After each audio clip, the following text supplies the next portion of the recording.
Hello मेरे प्यारे बच्चों, कैसे हैं आप सब। Hope you all are fine. Welcome to logistic chemistry.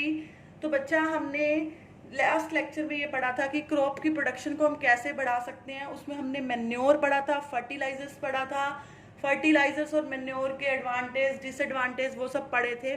तो उसमें एक मैंने आपको लास्ट में कहा था कि हम नेक्स्ट लेक्चर में क्रॉप पैटर्न पढ़ेंगे कि क्रॉप को किस पैटर्न से हम लगाएं कि क्या हो, उसकी जो ईल्ड हो वो ज़्यादा हो, ठीक है, वो ज़्यादा अमाउंट में हम प्रोड्यूस कर सकें।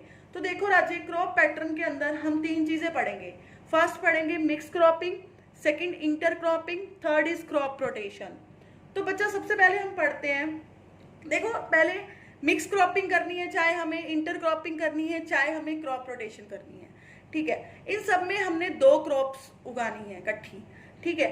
तो वो क्रॉप्स हमने कैसे चूज करनी है? हमने क्रॉप्स वो ऐसे चूज करनी है कि जो उनको सेम एनवायरमेंटल कंडीशंस की रिक्वायरमेंट हो, मतलब सेम अमाउंट में पानी चाहिए हो कि और सेम टेम्परेचर पे उगती हो। ये ना हो एक गर्मी की ले ले हम, एक सर्दी की, तो दोनों ऐसे लेनी है जो गर्मियों में उगे, दोनों ऐसे लेनी जो सर्दियों में उगती हो, दोनों को सेम अमाउंट ऑफ रेन की जरूरत हो, ठीक है। तो हमने जो चूज करनी है क्रॉप्स, वो ऐसे चूज करनी है दोनों कि जिनकी जो environmental should require similar environmental condition like rain और टेम्परेचर फॉर ग्रोथ, ठीक है।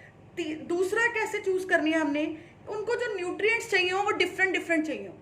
ऐसा ना हो कि दोनों को सेम न्यूट्रिएंट चाहिए और वो सॉयल से दोनों एक ही जो है वो पौधा जो है वो सारे न्यूट्रिएंट्स ले गया और दूसरे को कुछ मिले ना। अगर उनको डिफरेंट डिफरेंट न्यूट्रिएंट्स चाहिए होंगे, मान लो एक को फॉस्फोरस ज़्यादा चाहिए, दूसरे को मान लो कुछ और ज़्यादा चाहिए, तो ये है कि सॉयल से वो अपना अलग अलग लेते रहेंगे, तो एक दूसरे के न्यूट्रिएंट्स पे इफेक्ट नहीं आएगा उस चीज़ का, है ना। तो उनको डिफरेंट डिफरेंट न्यूट्रिएंट्स चाहिए होने चाहिए। तो दो तरह से हमने उनको चूज करना है क्रॉप को कि एक तो उनकी एनवायरमेंटल कंडीशन सेम हो, दूसरा उनको न्यूट्रिएंट्स डिफरेंट डिफरेंट चाहिए हो। सेम न्यूट्रिएंट्स वाले पौधे हमने चूज नहीं करने, ठीक है। तो अब पढ़ते हैं one by one. Mix cropping क्या होती है?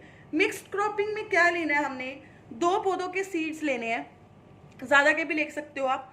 उन दोनों को मिक्स करके पूरे फील्ड में स्प्रेड कर देना है, ठीक है। अब जो वो दोनों क्रॉप्स होंगी वो इकट्ठी ग्रो करेंगी, इकट्ठी ग्रो करेंगी ना बेटा। हमने सारे फील्ड में जो है वो ऐसे ही बीज मिक्स करके फैला दिए, ठीक है। जैसे हम कौन कौन से दो पौधे ले सकते हैं, वीट और ग्राम ले सकते हैं, ठीक है। ग्राउंडनट और सनफ्लावर को हम इकट्ठे उगा सकते हैं, वीट और ग्राम को हम इकट्ठे उगा सकते हैं। इससे फायदा क्या होगा राजी? इससे फायदा ये है, मान लो हमारी एक फसल खराब होती है तो एटलीस्ट दूसरी तो इजीली ग्रो करेगी, क्योंकि दूसरी का पहले से कोई लेना देना नहीं है, बट हमने इकट्ठी ग्रो करवाई है बस वो एक फील्ड में। सेकेंडली, लो रिस्क हो जाएगा। किसका लो रिस्क होगा? कैसे? मान लो एक को डिसीज हुआ तो वो खराब होगी सारी फसल उसकी, तो दूसरी हमारे पास बचेगी। तो इसको हम बोलते हैं मिक्स्ड क्रॉपिंग, ठीक है। मिक्स्ड क्रॉपिंग आपको समझ आई? हमने दो या दो से ज्यादा पौधों के सीड्स लेने हैं, उनको फील्ड में मिक्स करके फैला देना है और फिर उसको उगाना है। इससे एडवांटेज क्या है हमारे कि एक क्रॉप अगर फेल होती है तो दूसरी हमारे पास बची रहेगी। क्लियर है? सेकंड देखो, सेकंड हम पढ़ते हैं इंटर क्रॉपिंग। सेकंड है बेटा इंटर क्रॉपिंग। इंटर क्रॉपिंग क्या है? एडवांस्ड फॉर्म है मिक्स्ड क्रॉपिंग की। इसमें हमने क्या करना है, लेने तो वही है, दो तरह के बीज ही लेने हैं, पर हमने उसको उगाना कैसे है। एक रो मान लो मैंने एक पौधे की ली है, दूसरी रो मैंने दूसरे पौधे की लेनी है। फील्ड सेम रखना है, बट एक रो एक पौधे की लेनी है, दूसरी रो दूसरे पौधे की लेनी है, ठीक है।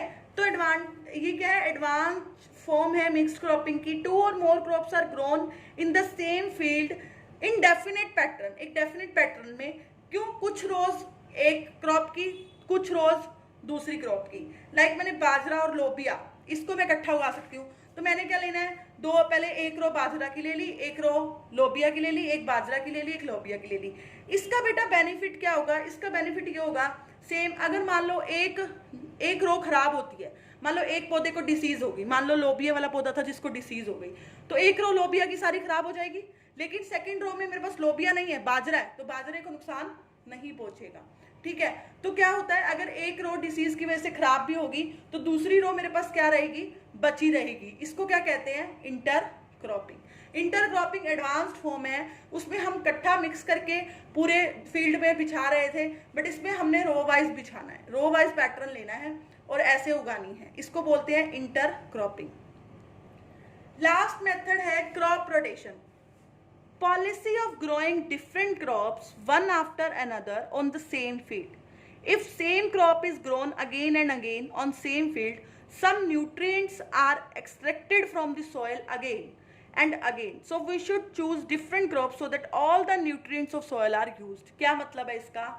देखो, वो कहता कभी भी एक तरह की फसल हमेशा मत उगाओ. अगर तुम हमेशा सेम फील्ड पे डिफरेंट फसलें उगाओ.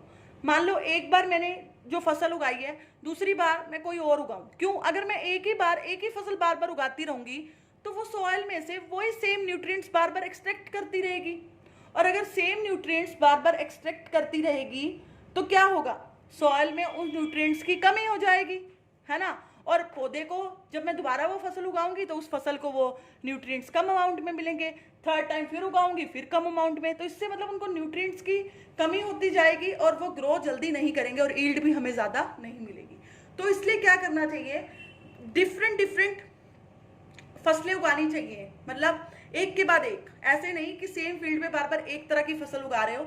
डिफरेंट फसल उगाओ. अगर एक बार तुमने जो उगाई है दूसरी बार कोई और उगाओ. इससे क्या होगा? उन फसलों को डिफरेंट न्यूट्रिएंट्स चाहिए होंगे तो सॉइल में न्यूट्रिएंट्स की भी कमी नहीं होगी और पौधे को भी न्यूट्रिएंट्स वेल अमाउंट में मिलते रहेंगे, जिससे वो इजीली ग्रो करेंगे और हमें ईल्ड भी ज़्यादा मिलेगी. तो इसके एडवांटेज क्या है? सॉइल की फर्टिलिटी बनी रहेगी, उसमें न्यूट्रिएंट्स कम नहीं होंगे और हमें फर्टिलाइजर्स भी कम अमाउंट में यूज़ करने पड़ेंगे. फर्टिलाइजर्स हम क्यों यूज़ कर रहे हैं? ताकि पौधे को ज़्यादा न्यूट्रिएंट मिले. तो अगर सॉइल में ही उसको रेगुलर अमाउंट में न्यूट्रिएंट्स मिलते रहेंगे तो हमें फर्टिलाइजर्स की यूज़ करने की ज़रूरत ही नहीं पड़ेगी. क्यों? फर्टिलाइजर्स तो हम तब यूज़ करेंगे जब हम एक ही क्रॉप बार बार उगा रहे हैं और उसको सॉइल से न्यूट्रिएंट्स प्रॉपर अमाउंट में नहीं मिल रहे, तो हम वहाँ फर्टिलाइजर्स यूज़ करेंगे. तो इस केस में अगर हम क्रॉप रोटेशन करते हैं तो फर्टिलाइजर्स की भी हमें यूज़ करने की बहुत कम ज़रूरत पड़ेगी और हमें ईल्ड भी बहुत ज़्यादा मिलेगी. तो हमने आज के उसमें पढ़ा लेक्चर में कि हम क्रॉप की ईल्ड को और कैसे बढ़ा सकते हैं, प्रोडक्शन हम कैसे बढ़ा सकते हैं, मिक्स्ड क्रॉपिंग करके, इंटर क्रॉपिंग करके और लास्ट क्रॉप रोटेशन करके. मिक्स्ड क्रॉपिंग में हमने 2 या 2 से 3 तरह के बीज लेने हैं और उसको एक ही फील्ड में बिछा देना है, ठीक है. और इंटर क्रॉपिंग में हमने उसको रो वाइज बिछाना है ताकि एक रो को अगर डिसीज हो तो दूसरी रो बची रहे, ठीक है. तो मतलब एक फसल अगर खराब होती है तो दूसरी फसल हमें वेल अमाउंट में मिले, उसकी हमें हाई ईल्ड मिले. तीसरा हमने किया क्रॉप रोटेशन. क्रॉप रोटेशन में हमने क्या करना है? एक ही तरह की फसल हमेशा सेम नहीं उगानी है. एक बार अगर हमने जो फसल उगाई है दूसरी बार उसके कोई और उगानी है ताकि सॉइल में जो न्यूट्रिएंट्स है वो बने रहें और हमें फर्टिलाइजर्स भी कम से कम यूज करने पड़े. इससे सॉइल की फर्टिलिटी भी मेंटेन रहेगी और हमें जो प्रोडक्शन है, हमें जो ईल्ड है वो भी ज़्यादा मिलेगी. होप आपको आज का लेक्चर क्लियर होगा. तो हमारा जो ये टॉपिक था क्रॉप की प्रोडक्शन को हम कैसे बढ़ा सकते हैं, पहले हमने किया था क्रॉप की वैरायटी को फर्स्ट लेक्चर में. सेकंड लेक्चर में हमने किया क्रॉप की प्रोडक्शन को कैसे बढ़ा सकते हैं. उसका एक मेथड रह गया था क्रॉप पैटर्न, वो आज मैंने आपको अब थर्ड लेक्चर में करा दिया है. तो होप आपको ये समझ आ गया होगा. तो आप अब इस लेक्चर को अच्छे से देख लेना. 2 टॉपिक क्रॉप वाले के हो चुके हैं, crop production, crop variety. Third रह गया क्रॉप प्रोटेक्शन, कि क्रॉप उग गई है उसको हमने प्रोटेक्ट कैसे करना है.